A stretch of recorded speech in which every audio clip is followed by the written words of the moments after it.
Lattice energy নিয়ে আলোচনা করব। তো ল্যাটিসটা আসলে বেসিক্যালি কি? ল্যাটিস মানে হচ্ছে যে কোথাও যদি একটা সুনির্দিষ্ট প্যাটার্ন থাকে, অর্থাৎ আমরা যদি এই জিনিসটাকে ল্যাটিস বা এরকম কোনো একটা প্যাটার্নকে ল্যাটিস বলে থাকি, যেখানে সুনির্দিষ্ট একটা প্যাটার্ন থাকে। তো এই ল্যাটিসগুলো একটা আয়নিক কম্পাউন্ডের জন্য কি বা কেমনভাবে থাকে বা কিভাবে মেজার করতে হয় বা এটার ইম্প্যাক্টটা বা কি, বা এই জিনিসগুলো সম্পর্কে আজকে আমরা জানবো। তো শুরুতে এটা দেখা যাচ্ছে, এখানে একটা ল্যাটিস দেখানো রয়েছে, এটা একটা সোডিয়াম ক্লোরাইডের ল্যাটিস। সো ছোটো যে চার্জগুলো দেখা যাচ্ছে, যে এই চার্জটা, এটা হচ্ছে বেসিক্যালি সোডিয়াম আয়ন। আর এটা হচ্ছে যে ক্লোরাইড যে আয়নটা রয়েছে, এটা হচ্ছে সেইটা। তো আমরা জানি যে একটা সোডিয়ামকে ঘিরে যে 6টা ক্লোরাইড আয়ন থাকে। সো এই জিনিসগুলো আমরা জানি। তো এই ল্যাটিসটা কীভাবে তৈরি হয়েছে, বা এই ল্যাটিসের ক্ষেত্রে এনার্জি রিকোয়ার্ড হয়েছে নাকি এনার্জি রিলিজ করেছে যখন এটা ফর্ম করেছে, তো এই বিষয়গুলো জানতে পারবো। পাশাপাশি এই এনার্জিটা আসলে কীভাবে কাউন্ট করে বা এই এনার্জিটা কীভাবে ইফেক্ট ফেলে, এইগুলো আমরা জানবো আর কি আজকের ভিডিওতে। তো সরাসরি চলে যাই। এখানে একটা স্যাম্পল আয়নিক সলিড নেওয়া হয়েছে। বেসিক্যালি আমরা আয়নিক কম্পাউন্ডের ক্ষেত্রে একটা জিনিস সকলেই জানি, যে আয়নিক কম্পাউন্ডগুলো কীভাবে তৈরি হয়। আয়নিক কম্পাউন্ডগুলো তৈরি হয় বেসিক্যালি একটা ক্যাটায়ন এবং একটা অ্যানায়নের মাঝখানে যখন একটা ইলেকট্রোস্ট্যাটিক ফোর্স বিরাজ করে, তো এই ইলেকট্রোস্ট্যাটিক ফোর্সটাই কিন্তু আমাদের ওই আয়নিক বন্ডটা তৈরি করে। তো যাই হোক, আমরা এখানে জিনিসটা খেয়াল করবো যে এটা একটা ক্যাটায়ন দেখানো হয়েছে, একটা অ্যানায়ন দেখানো হয়েছে। মেটাল থেকে আসা ক্যাটায়ন এবং হ্যালোজেন থেকে আসা একটা অ্যানায়ন দেখানো হয়েছে, এবং সেটাকে সলিড স্টেটে কাউন্ট করা হয়েছে। আমরা জানি যে ল্যাটিসগুলো বেসিক্যালি সলিড স্টেটেই থাকে। আর এক্ষেত্রে এটা কী দিয়ে তৈরি হয়েছে? এটা একটা মেটাল ক্যাটায়ন থেকে এবং একটা হ্যালোজেন থেকে, একটা অ্যানায়ন থেকে তৈরি হয়েছে।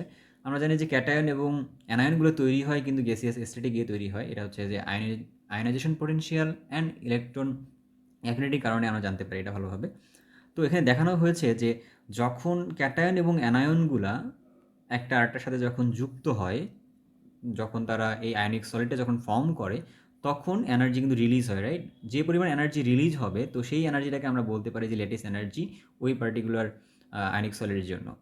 আর যখন আমরা আবার ভাইস ভার্সা আরেকটা জিনিস দেখতে পাচ্ছি, যে ওই আয়নিক সলিডটাকে যখন আমরা ডিকম্পোজ করতে যাব, অর্থাৎ তাকে ভেঙে যখন আমরা তার ক্যাটায়ন এবং অ্যানায়নটা যখন আলাদা করে স্টাডি করতে যাব, তখন যে পরিমাণে এনার্জি রিকোয়ার্ড হয়, তো তখন আমরা সেটাকে বলতে পারি, আবার ল্যাটিস এনার্জিও বলতে পারি। তো এই মানে ল্যাটিস এনার্জি কনসেপ্টটাকে আসলে সরাসরি পজিটিভ বা নেগেটিভ এইটা বলার উপায়টা নাই, বাট ডিপেন্ডিং অন ফেনোমেনা আমরা বলতেই পারি যে আসলে কখন পজিটিভ হবে, কখন নেগেটিভ হবে। যখন আমরা সেটাকে তৈরি করছি, তো তখন সেটা আসলে যে নেগেটিভ এনার্জি, আর যখন সেটাকে আমরা ডিকম্পোজ করতেছি, তখন আমরা পজিটিভ এনার্জি দিয়ে কাউন্ট করতে পারি।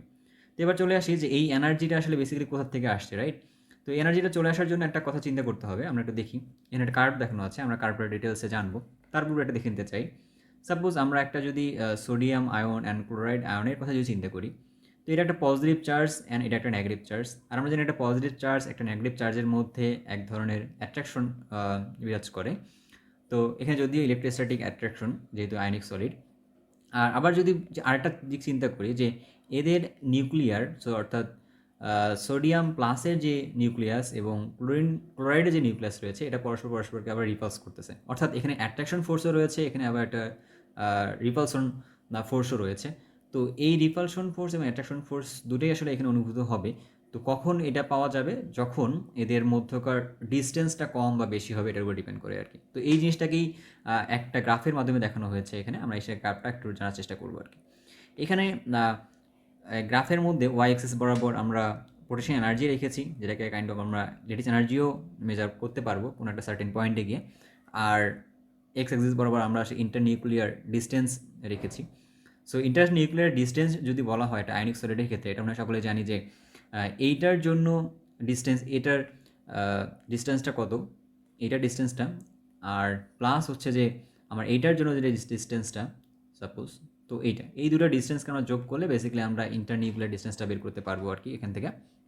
আচ্ছা, সো এবার যে চিন্তা করি যে এই যে হলুদ যে লাইনটা দেখানো হয়েছে, তো এই লাইনের ক্ষেত্রে এটা হচ্ছে আমাদের বেসিক্যালি অ্যাট্রাকশনের জন্য ঘটে। তো এটা কখন ঘটে?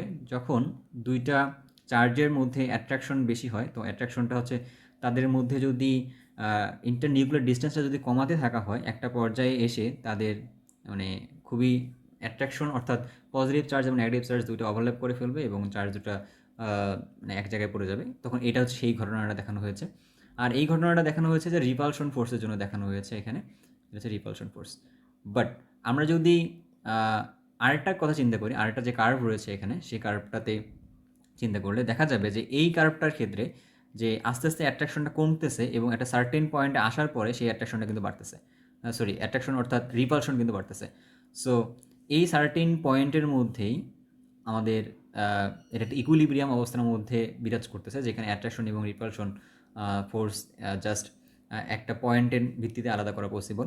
তো এইটা হচ্ছে আমাদের সেই লেটিস এনার্জি মেজার করা বা ওই যে কম্পাউন্ডার স্টেবিলিটি আসলে স্টেবল কি না এইটা মেজার করার জন্য আমাদের এই পয়েন্টের দিকে তাকাতে হবে আর কি। বাট এই আদার্স যে দুটো রেখা দেখানো হয়েছে, সো এই রেখাগুলো আসলে অন্যান্য কোনো সাবস্টেন্সে হতে পারে, যেমন অ্যামারফাস বা অন্যান্য কিছুর জন্য, অর্থাৎ আনপ্যাটার্ন কোনো একটা আইনিক সলিডের জন্য সেটা ব্যাখ্যা করলে এই রেখাগুলোতে যাওয়া যেতে পারে।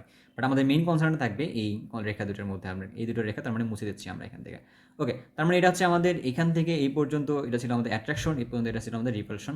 তো অ্যাট্রাকশনগুলো কোথায় ছিল আমাদের পজিটিভ এবং নেগেটিভ চার্জের মধ্যে, এবং রিপালশনগুলো কোথায় ছিল যে ইন্টারনিউক্লিয়ার মধ্যে রিপালশনটা থাকে আর কি। এবং এইটাকে আমরা বলতে পারি কাইন্ড অফ ইকুইলিব্রিয়াম অবস্থা। এবং এই ইকুইলিব্রিয়াম অবস্থার মধ্যে যতটুকু ডিস্টেন্সের মধ্যে গিয়ে আমরা ইকুইলিব্রিয়াম অবস্থাটা পেয়েছিলাম, সো সেই ডিস্টেন্সটাকে আমরা বলতে পারি যে তাদের মধ্যে ইন্টারনিউক্লিয়ার অবস্থা আর কি। তো এটা হচ্ছে বিভিন্ন ধরনের সলিডের, আয়নিক সলিডের জন্য বিভিন্ন ধরনের হবে, যেমন সোডিয়াম ক্লোরাইডের জন্য এক ধরনের, আবার পটাশিয়াম ক্লোরাইডের জন্য আরেক ধরনের, ম্যাগনেসিয়াম অক্সাইডের জন্য আরেক ধরনের, এরকমটা হতে পারে আর কি। ওকে, আর এইটুকু যে এনার্জির গ্যাপটা যেটা দেখা যাচ্ছে, যে এনার্জি মিনিমাম এনার্জি যতটুকু রয়েছে, এই এনার্জিটুকুকে আমরা বলতে পারি তার ল্যাটিস এনার্জি।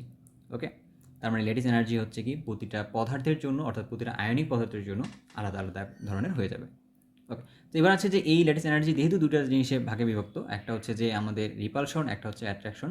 সো এটা কীভাবে মেজার করতে হয় আমরা সেদিকে একটু জিনিসটা সম্পর্কে জানবো।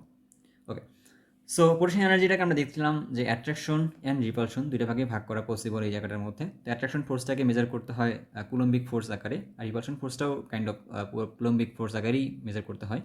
এখানে মনে সব দেখতে পাচ্ছি যে পজিটিভ চার্জের যে অ্যামাউন্টটা, নেগেটিভ চার্জের যে অ্যামাউন্টটা সেইটা, এবং হচ্ছে যে ইলেকট্রনের চার্জ, আর আরটা হচ্ছে যে ইন্টারনিউক্লিয়ার ডিস্টেন্স যেটা সেইটা। আর এটা হচ্ছে কি বেসিক্যালি আমরা যদি এর কথা চিন্তা করি, এটা হচ্ছে মেডুলান কনস্ট্যান্ট। তো এটা মেডুলান কনস্ট্যান্ট কেন আসে, এটা যদি একদম সহজ ভাষায় বলতে চাই, যে শুরুতেই বলেছিলাম যে সোডিয়ামকে ঘিরে আসলে 6টা ক্লোরিন থাকে। তো 6টা ক্লোরিন থাকে নাকি 8টা ক্লোরিন থাকবে নাকি 5টা থাকবে, এগুলো ডিপেন্ড করে আসলে এই মেডুলান কনস্ট্যান্টের উপরে, যে ক্যাটায়ন থেকে আসলে অ্যানায়নের ডিস্টেন্সে কত দূরে থাকবে, এটার উপর ডিপেন্ড করে আসলে এই মেডুলান কনস্ট্যান্টটা আলাদা আলাদা হয়ে থাকে। আর এই বিটা হচ্ছে বেসিক্যালি রিপালশন ফোর্স, যা বিভিন্ন পদার্থের জন্য বিভিন্ন ধরনের হতে পারে আর কি। সো এই যে ইকুয়েশন আমরা পাচ্ছি আমাদের পোটেনশিয়াল এনার্জির জন্য, সেই জিনিসটাকে যদি আমরা বি এর ভ্যালু বের করি, সো এটা আসলে বি এবং এ এই দুটাই কিন্তু আমাদের এই ডিস্টেন্সের উপরে নির্ভর করতেছে। সো যদি ডিস্টেন্সের রেসপেক্টে যদি এটাকে আমরা ডিফারেন্সিয়েট করতাম, তো সেক্ষেত্রে আলটিমেটলি আমাদের এরকম একটা ইকুয়েশন আসতো। সো যেখান থেকে আমাদের এই এতটুকুই মেইন পার্ট থাকবে বেসিক্যালি, যদি ইটাও বাদ দিই। সো পজিটিভ চার্জ এবং নেগেটিভ চার্জ এবং আর অর্থাৎ ইন্টারনিউক্লিয়ার ডিস্টেন্স, এই দুটো জিনিসের উপর নির্ভর করতেছে আমাদের এই পোটেনশিয়াল এনার্জি বা লেটিস এনার্জির ক্ষেত্রে আর কি।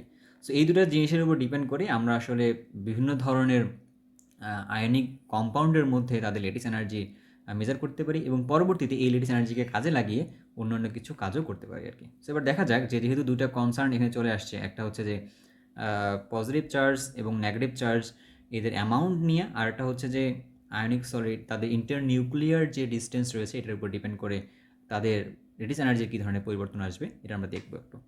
সো এবার যদি দেখতে পাই যে উইথ রেসপেক্ট টু চার্জের রেসপেক্টে যদি চিন্তা করি, এখানে কিছু কম্পাউন্ডের আগের থেকে নাম লেখা রয়েছে এখানে।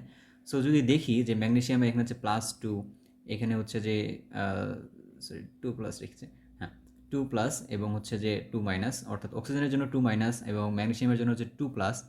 সো এক্ষেত্রে লেখা হচ্ছে যে 2+, এখানে হচ্ছে -1।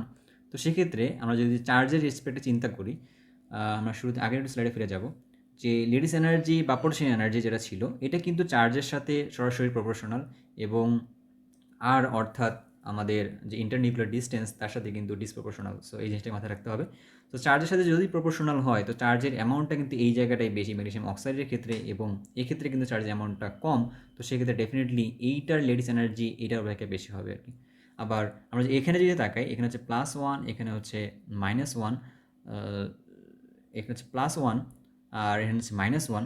তো সেক্ষেত্রে জিনিসটা কী হবে, তো সেক্ষেত্রে এই জায়গায় আরও এর থেকে কম হবে আর কি, রাইট? তো সেক্ষেত্রে আমরা বলতে পারি যে এদের মধ্যে লেটিস এনার্জির যে অর্ডারটা হবে, তো সেই অর্ডারটা হবে কিন্তু এরকম টাইপের, লেটিস এনার্জির যে অর্ডার, ওকে, অর্ডারটা হবে এরকম টাইপের। কিসের ভিত্তিতে আমরা করলাম এই কাজটা? করলাম জাস্ট চার্জের ভিত্তিতে, এবং ওই ইকুয়েশনের থ্রুতেই প্রফেশনাল টু যেহেতু আমাদের চার্জ ছিল, চার্জের অ্যামাউন্ট ছিল, এই জন্য আমরা কাজটা করতে পারলাম। এর পরবর্তী যদি দেখতে চাই যে উইথ রেসপেক্ট টু রেডিয়াস কেমন হবে, তো রেডিয়াসের কথা চিন্তা করে দেখা যায় যে এখানে সবগুলোর মধ্যে অ্যানায়নটা সেম, রাইট? সো এখানে হচ্ছে মাইনাস, এখানে মাইনাস, এখানে মাইনাস, সবগুলোর মধ্যে অ্যানায়নটা সেম। বাট যদি আমরা ক্যাটায়নের কথা চিন্তা করে থাকি, এখানেও কিন্তু পজিটিভ, এটাও পজিটিভ, এটাও পজিটিভ, বাট চার্জ দিয়ে আমরা ডিফারেন্সিয়েট করতে পারতেছি না, বাট আমরা ইন্টারনিউক্লিয়ার ডিস্টেন্স দিয়ে ডিফারেন্সিয়েট করতে পারি আর কি। লিথিয়ামটার চার্জ হচ্ছে অনেক ছোট, আর এক্ষেত্রে পটাশিয়াম তারপরে বড়, তারপর হচ্ছে এখানে রুবিডিয়াম। বাট আমরা পড়েছিলাম যে potential energy is disproportional to internuclear distance. তো ইন্টারনিউক্লিয়ার ডিস্টেন্স যদি বেশি হয়, তো সেক্ষেত্রে আমাদের কিন্তু পোটেনশিয়াল এনার্জিটা কমবে, বা তাহলে এক্ষেত্রে যদি চিন্তা করি যে এই ক্ষেত্রে নিউক্লিয়ার ডিস্টেন্সটা সবচেয়ে বেশি, তো এক্ষেত্রে সবচেয়ে কম হবে, দেন হচ্ছে এইটা এবং এটা। কিন্তু মাথায় রাখার বিষয় রয়েছে কিন্তু যে ইন্টারনিউক্লিয়ার ডিস্টেন্স বলতে কী বোঝাচ্ছে, এখানে কিন্তু আমরা ক্যাটায়নের ডিস্টেন্সটা বা রেডিয়াস নিয়ে কথা বলছি না, আমরা কিন্তু কথা বলছি যে ক্যাটায়ন এবং অ্যানায়নের সম্মিলিত যে ইন্টারনিউক্লিয়ার ডিস্টেন্স রয়েছে, অর্থাৎ যে আয়নিক কম্পাউন্ডের যে ইন্টারনিউক্লিয়ার ডিস্টেন্সটা রয়েছে, সেটা নিয়ে আমরা কথা বলছি।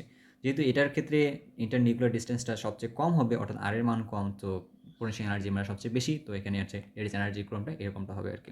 তো এইভাবে আমরা চাইলেই রেডিয়াস এবং চার্জের রেসপেক্টে খুব সহজেই এনার্জিটা ক্যালকুলেট করতে পারি। এর পরবর্তীতে যদি আরেকটা বিষয় দেখতে চাই, তা হলো যে বর্ন হ্যাভার্ড সাইকেল। এই বর্ন হ্যাভার্ড সাইকেলের মাধ্যমে আমরা বেসিক্যালি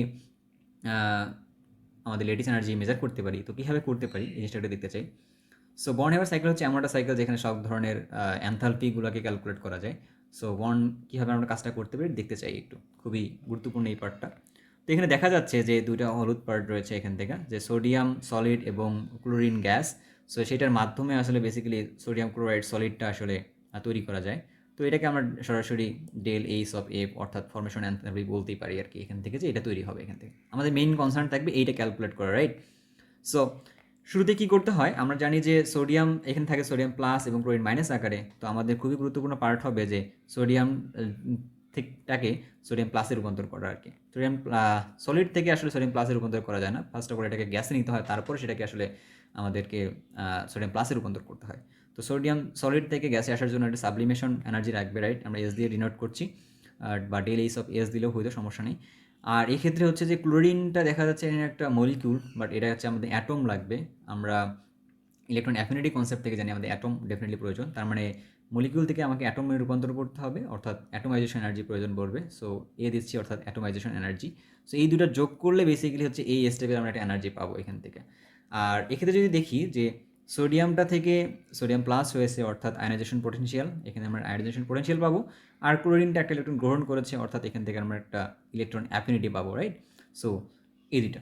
আর এক্ষেত্রে দেখা যাচ্ছে যে প্লাস এবং মাইনাস চার্জ, আমরা শুরুর যে স্লাইডে বলেছিলাম যে প্লাস এবং মাইনাস চার্জ মিলে বেসিক্যালি একটা সলিড চার্জ আয়নিক সলিড তৈরি হয়। তো এটাকে আমরা বলছিলাম লেটিস এনার্জি। সো এটাকে আমরা বলতে পারি লেটিস এনার্জি, রাইট? সো এটাকে আমরা বলতে পারি লেটিস এনার্জি। ওকে, তার মানে এই সবগুলো আমরা হেসের সূত্র থেকে বলতে পারি যে এই সবগুলো এস, এ, আইপি বা ইলেকট্রন অ্যাফিনিটি এবং লেটিস এনার্জি, এই সবগুলো যোগ করলে আমরা কি পাবো, সেই ফরমেশন এনথালপিটা পাবো, যার মাধ্যমে আসলে যে সোডিয়াম সলিড এবং ক্লোরিন গ্যাস থেকে আসলে সোডিয়াম ক্লোরাইডটা তৈরি করা পসিবল হয়। তো যদি আমরা ফরমেশন এনথালপিটা আগের থেকে জেনে থাকতে পারি, তাহলে সেক্ষেত্রে খুব সহজেই আমরা এখান থেকে এই জিনিসটাকে মেজার করতে পারি আর কি, যে লেটিস এনথালপির মানটা কত। ওকে, সো এইভাবে আমরা লেটিস এনথালপির মান চিন্তা করতে পারি, চিন্তা করে আমরা লেটিস এনথালপির যে কোনো পদার্থের জন্য বের করতে পারি। সো সকলকে ভিডিওটিকে দেখার জন্য ধন্যবাদ, এবং চ্যানেলটিকে সাবস্ক্রাইব করে পাশে থাকবেন।